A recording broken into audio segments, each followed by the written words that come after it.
कराची के इलाके कारसास में ट्रैफिक हादसे का मुकदमा दर्ज कर लिया गया है। पुलिस ने कहा है कि गिरफ्तार मुलजिमा नताशा का बयान कलमबंद नहीं किया जा सका। वो जिन्हें अस्पताल में जेर इलाज है। अदालत ने हुक्म दिया है कि मुलजिमा को बरोज कोर्ट पेश किया जाएगा।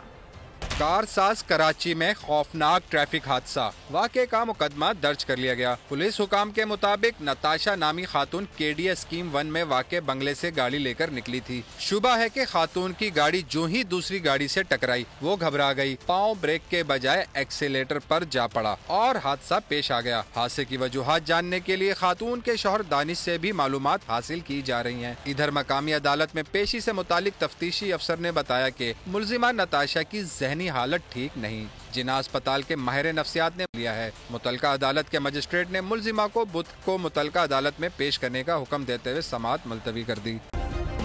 सब्सक्राइब करें और बेल दबाएं ताकि कोई खबर रह न जाए।